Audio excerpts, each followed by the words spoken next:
Hey guys!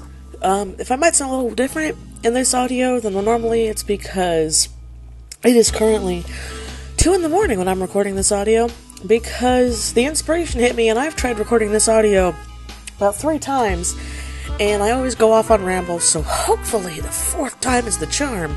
Yeah, so if I end up yawning a bit, I'll try to cut them out like this. Sorry, it's because I'm tired. But this is a topic that a couple of people have asked me, and I've had a couple of friends who don't understand it give me the excuse of, well, I can just make my own. And obviously, if you didn't, read the title of this video, it's going to be, what are adoptables? Or adoptables what? I don't know what the title will be, but it'll have adoptables in the title, and the thumbnail will be like, what is adoptables? Question mark? I don't fucking know. Anyway, that's the future, that's not now. So, adoptables, in short, are characters or designs, sometimes outfits or props, that an artist has created for sale. So, as an example, let's say I had this elf character. I just thought the design was cute, but I have absolutely no idea what to do with this character. I got no personality in mind, I have no story, no nothing, just nada. Cute design, but I'm also like, don't really think I'll draw her again, and not like an illustration example, because those are different in my book. Just like a design you thought, or maybe you had like a concept art for a character of yours that you were like, I still kind of like this concept, but it doesn't match the character, so I'm not going to use it, but I still have it as a back burner. Well, a lot of artists, to make some extra money, put those designs up for sale. And so by that, the artist is forfeiting their copyright to the character that they created and giving it to the person who bought it. That's pretty much it. You are buying a character from an artist that has it for sale. And now that character is yours to do with whatever you wish. Write a story, have it as a persona. I see it more in the furry community than much else, but it's because most of my commissioners are furries. Love you guys. Nothing on ya. But that's usually how it goes, is it's more of like, that's where it's more big, but I have a lot of artist friends who have come to me and be like, I just don't understand, why would you waste the money? You're a good artist, just make your own. And I'm like, well, another thing for adoptables is sometimes this artist will have a closed race. No, that's a good name for something, but write that down, Michelle. Write down a race, species, or, race or species. I don't know where I was going with that. Unless, of course, like I said, they have outfits or props, because I've seen those too. And what you do is you'll have a lot of people try to have closed species, because recently adoptables have become, I don't want to say big, because they've been around for years. I remember I got my first adoptable back in like 2009, what the hell, like 2009, 2010, like back then, and they were still being made. The adoptables were a thing, but a lot of people might have like original species that are very dear to their heart. Their species is close to them, but they're like, shit, I don't want someone to just go and make their own and make a, just amalgamation thing looking awful, as bad as it is to say. A lot of people who join make your own events hate to say it, because I've seen a few where they just look, oh god, the designs are awful. But you know what, if they think it's great, good for them. That would be the time I'd have to decline a commission, because I've seen some that they just hurt. But other people use them as money bags, and some artists, I feel they let it get to their head a bit. Like, it's gonna sound really bad, but there are a lot of, like, I have Star Dragons. Okay, I'll use Star Dragons as an example, because I'm a part of this community.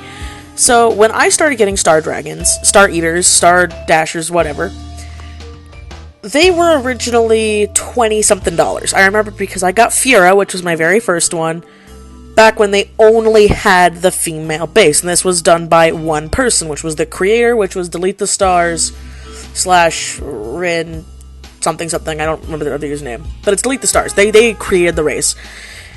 And then as time went on, they made it, their art was always beautiful. Their art was always great. It wasn't like a shitty base you were buying a very nice base. I should have said that before, because some people make adoptables that are pretty badly done and just throw it together, and because they are popular, they can sell it for a shit ton of money. this happens a lot with, I'm not trying to bash the artists, because I mean, they're making money. I got nothing wrong with people making money. But a lot of people don't like how, I know Dreamies can be like $200 to $100 for just the base. Same with, I think they're called E-rays, I'm probably not saying them wrong. Again, if you have one, and you spent that money, cool, good for you, I'm happy you can spend that money, but $200 for me for a single character, to me, I feel like I'd be getting ripped off. To a lot of people, they don't feel that way, and that's fine. This is me personally. I don't feel like a single base character is worth $200 unless they come with a lot of extra art. Because sometimes people will do that. They'll get in hard times, and they'll have a lot of art of a character, and they'll be like, shit, I put a lot of art and money into this character, and I really need the money back. Then I feel like it's okay. I've seen that happen. I've also seen people do trades where it's equal value or not. And I think that's fair. But that's just it. And a lot of people will come and ask, well, like, shit, if it's like $200, why don't I just make my own and sell it? See, you can do that, but chances are, if it's a big enough community, they are going to hunt your ass down, and you are going to get in a lot of trouble. And I don't think this has happened with Star Dragons, but I know this has happened, I think, with E-rays. I think the creator sued somebody because they tried, like, making a profit off of making a race that looked so much like their own. What I like to think of doing is, if you, let's say you really, really like this race. I still think this is wrong, and I wouldn't personally do this, but I would say follow the rule of, the rule of parity. Like, you know, so legally, you're okay. I know it's probably bad, and people are probably going to be pissed off that I said that, but it's not the same thing. It could be clearly inspired by one thing, but as long as it's not the same thing, it's not a recolor, it's not stolen, which does happen. In fact, I had a Star Dragon of mine recently get resold to a friend of mine, and I was kind of like, oh shit, I never thought this would happen to me. And we got that settled, but that's just it. That's pretty much what Adoptables are. There's also a lot of people out there who try making closed species and trying to make the new Star Dragon, the new E-Ray, the new Dreamy, so they don't have to do... As bad as it is to say, they don't have to work that hard. I'm not saying that they don't, because a lot of people in the Star Dragon community, they have make-your-own events, they have now they have a massive creative artist team on it, so you can get Adoptables from I don't think Delete the Stars doing that much anymore, but by Raptor Slut, by Delete the Stars, I know Wolfram Kyo has collabed with some of them, and a lot of other great artists collab with this group, and, you know, you can get some beautiful art and some really nice detailed characters for, to me, a fair price. And if you're kind of like me, and you don't have that much money, I would wait until there's a make-your-own event, because then the base is like $30, and you can just make your own. Like it said, you're paying... Bottom line is, you are paying the creator of the species for make-your-own events. Please, if the person doesn't offer make-your-owns, don't just do it and then throw them like $5. And actually talk to them about this. If the person has actually made a very strong species, a very strong lore, which, like Star Dragons, they have. There's an extreme lore now. They have, like, maps, they have species, they have histories, they have leaders. It's actually pretty fun and cool. Like, they're also not, like, paying me. This isn't, like, a sponsorship. This is just something I like doing and my friends like doing. But at the same time, you now own the character. So, that's another thing that people come into. They're like, oh, well, shit, do I have to use my character in this lore and world? No, you own the rights to the character. You can do whatever the fuck you want to the character. But, to me, that's you have to do it to a certain extent. Because I know, before, a long time ago, there were a lot of Star Dragons that didn't have, trait rules.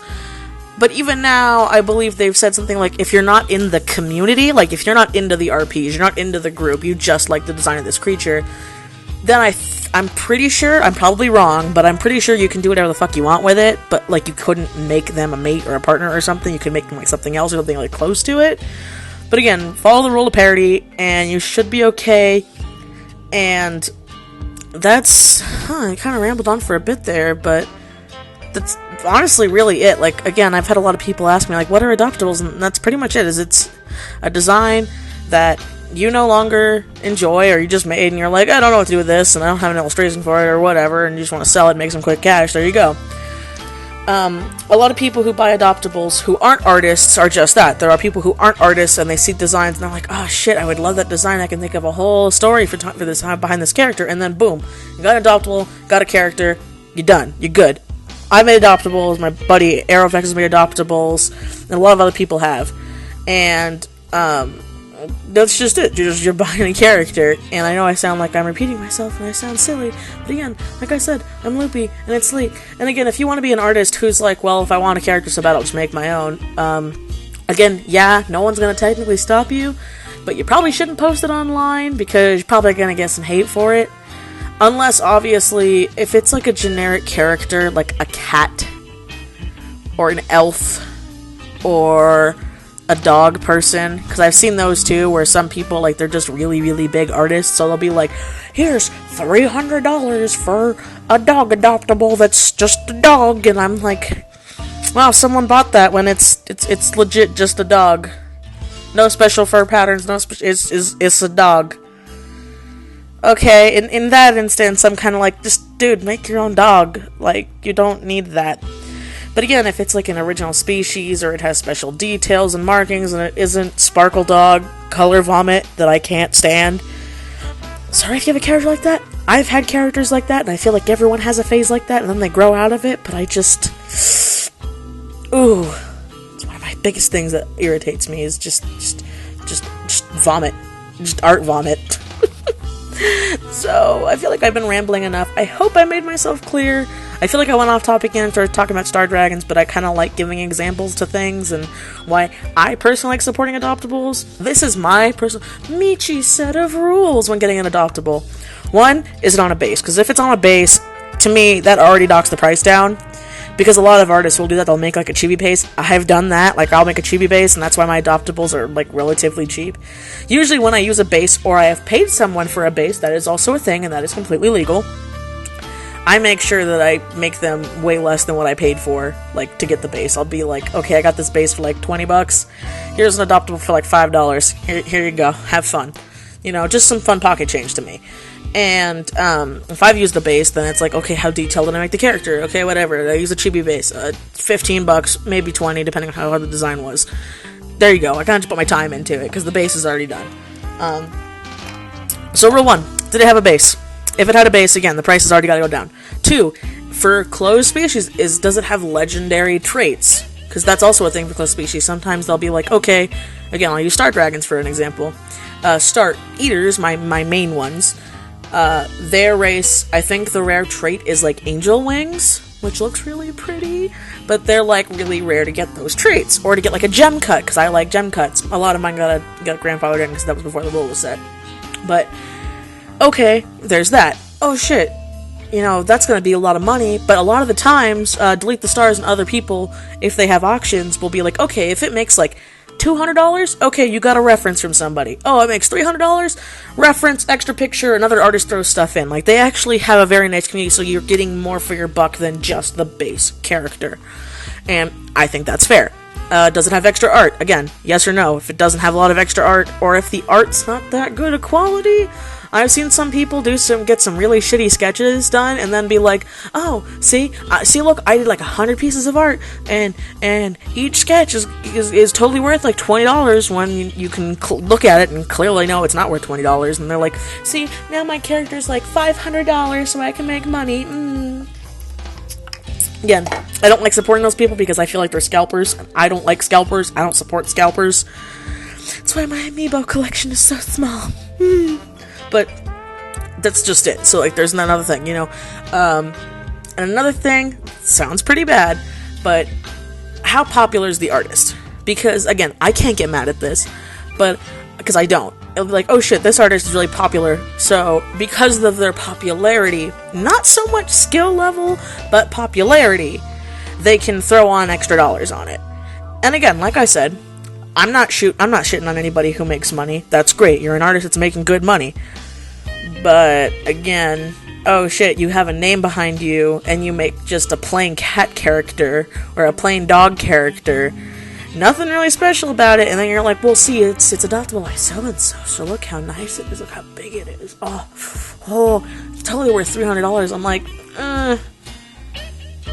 No, not for me. Sorry. But then again, if they're popular enough, I've seen those things buy in hotcakes, so good for them. I was turning into like a kind of like mini rant, I think. I wasn't trying to be ranty. Hope I wasn't ranty. Hope you guys enjoyed it at my 2 in the morning recording rambles. But that's pretty much the sum of what Adoptables are. Like I said, this probably could have been summed up in like a 3-minute video, but I also like having examples and rambling and talking to you guys. Hopefully you don't mind. Excuse me, you don't mind yourself. So I think I'm gonna go. So that's just the summary of it. Too long didn't read. Adoptables are characters that artists are selling for spare pocket change that you now own the copyright to. Boom. Alright. As always, guys, I will. See you guys next time. Bye!